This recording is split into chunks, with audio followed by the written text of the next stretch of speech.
konstitusi itu apa? Jadi, konstitusi adalah dokumen fundamental yang menentukan cara suatu negara untuk diatur dan dijalankan. Jadi, konstitusi itu mengatur pembagian kekuasaan, hak dan kewajiban warga negara, serta memberikan kerangka kerja untuk pemerintah dan sistem hukum. Nah, untuk jenis-jenisnya ada 7 macam. Yang pertama ada jenis konstitusi tertulis, yang kedua tidak tertulis, yang ketiga jenis konstitusi fleksibel, yang keempat jenis konstitusi non fleksibel, yang kelima sementara, yang keenam federal, dan yang ketujuh adalah unitaris. Baik, saya dan rekan-rekan saya akan menjelaskan tentang masing-masing pengertian jenis konstitusi. Untuk itu, sebelumnya kita akan memperkenalkan diri masing-masing.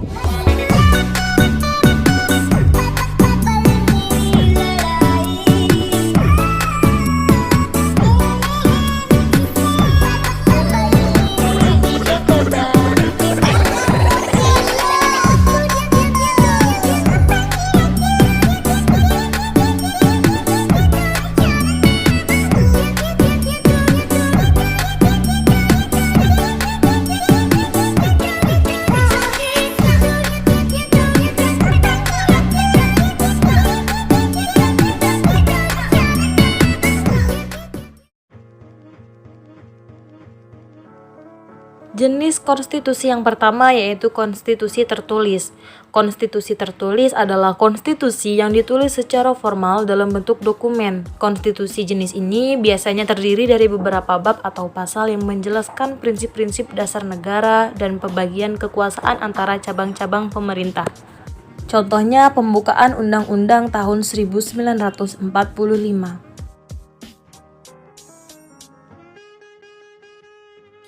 Konstitusi tidak tertulis. Konstitusi tidak tertulis sering juga disebut konvensi. Isinya membuat kebiasaan, tradisi, dan adat masyarakat tertentu. Kehadiran konvensi menandakan bahwa kelompok masyarakat masih menjunjung tinggi nilai adat, nilai tradisi, dan nilai budayanya. Dan juga konstitusi yang tidak tertulis secara formal dalam dokumen tertulis. Konstitusi tak tertulis biasanya ditemukan dalam negara-negara yang menganut sistem hukum umum atau common law. Apa saja sih contoh konstitusi tidak tertulis itu? Nah, terdapat 4 contoh konstitusi tidak tertulis di Indonesia, yaitu pidato kenegaraan, musyawarah, pidato presiden di awal tahun, dan adat istiadat. Konstitusi fleksibel. Konstitusi fleksibel adalah konstitusi yang dapat diubah dengan cara yang relatif mudah. Konstitusi jenis ini biasanya dapat diubah melalui proses legislatif atau referendum dengan persetujuan mayoritas suara yang diperlukan. Apakah konstitusi Indonesia bersifat fleksibel? Jawabannya, ya, bukan hanya itu saja. Makna UUD 1945 bersifat fleksibel, menunjukkan bahwa pedoman pokok yang terdapat dalam Undang-Undang Dasar 1945 tersebut dapat mengikuti berbagai zaman. Hal ini dapat dibuktikan bahwa Undang-Undang Dasar 1945 sejak awal pengesahan hingga sekarang masih terus digunakan sebagai landasan konstitusional.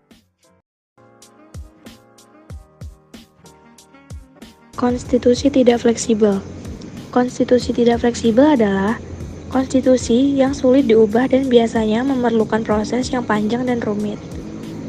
Konstitusi jenis ini biasanya dirancang untuk memastikan kestabilan dan konsistensi hukum di negara tersebut.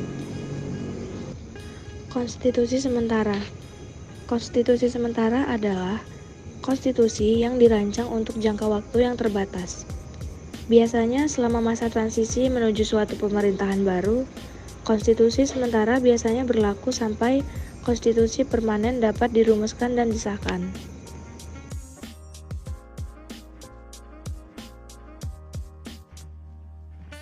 Konstitusi federal adalah sebuah konstitusi yang mengatur sistem pemerintahan federal, di mana kekuasaan dibagi antara pemerintah pusat dan beberapa pemerintah regional yang masing-masing memiliki kewenangan dan tanggung jawabnya sendiri. Konstitusi federal umumnya memberikan aturan tentang pembagian kekuasaan dan sumber daya antara pemerintah pusat dan pemerintah regional, dan seringkali juga memuat ketentuan-ketentuan untuk melindungi hak-hak dan kebebasan individu. Namun, Indonesia bukanlah negara dengan sistem pemerintahan federal, melainkan sistem pemerintahan yang bersifat sentralisasi. Oleh karena itu, tidak ada konstitusi federal dalam bahasa Indonesia.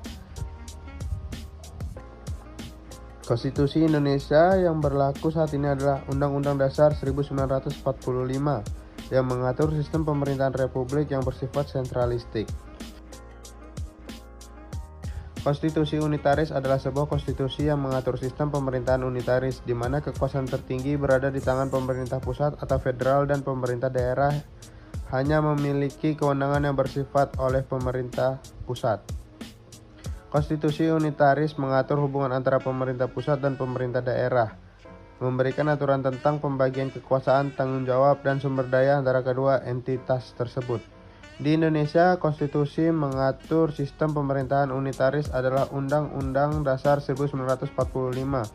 Undang-Undang Dasar ini menetapkan bahwa pemerintah Indonesia adalah pemerintah yang berbentuk republik dan memiliki sistem pemerintahan yang terpusat di pemerintah pusat.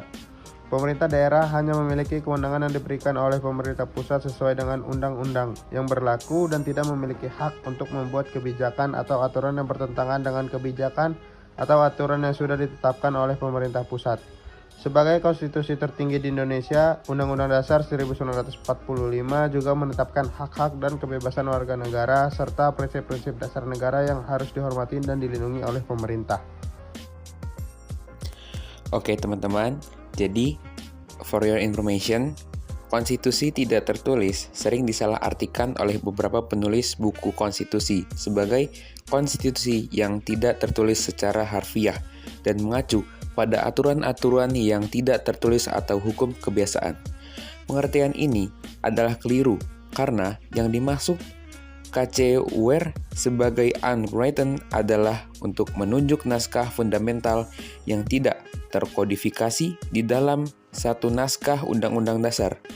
Contohnya, Inggris yang konstitusinya tersebar ke banyak naskah fundamental. Para ahli konstitusi Islam di sisi lain sepakat bahwa Piagam Madinah adalah konstitusi tertulis pertama di dunia. Piagam Madinah atau Konstitusi Madinah adalah Undang-Undang Dasar Negara Madinah yang berisi kewajiban-kewajiban dan hak-hak warga negaranya.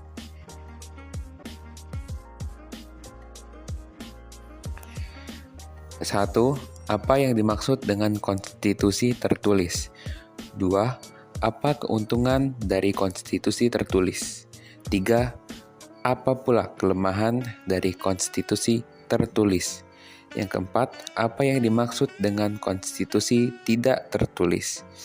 Yang kelima, apa keuntungan dari konstitusi tidak tertulis? Apa yang dimaksud dengan konstitusi tertulis? Konstitusi tertulis adalah konstitusi yang dituliskan dalam dokumen tertentu seperti Undang-Undang Dasar atau Konstitusi Negara. Dan selanjutnya ada pertanyaan, apa keuntungan dari konstitusi tertulis? Konstitusi tertulis memberikan kepastian hukum dan jaminan hak asasi manusia secara eksplisit. Pertanyaan selanjutnya, apa kelemahan dari konstitusi tertulis? Konstitusi tertulis terkadang sulit diubah karena memerlukan persetujuan yang sulit dari pihak-pihak yang berkepentingan. Selanjutnya, apa yang dimaksud dengan konstitusi tidak tertulis? Di sini saya akan menjelaskan, konstitusi tidak tertulis ditetapkan dalam sebuah dokumen tertentu, tetapi merupakan sejumlah prinsip, norma, dan kebiasaan yang terbentuk dari praktik dan kebiasaan politik dalam masyarakat. Apa keuntungan dari konstitusi tidak tertulis? Konstitusi tidak tertulis lebih fleksibel dan dapat beradaptasi dengan perubahan sosial dan politik yang terjadi. Selanjutnya, apa kelemahan dari konstitusi tidak tertulis? Konstitusi tidak tertulis kurang memberikan kepastian hukum secara eksplisit. Itulah kelemahannya. Pertanyaan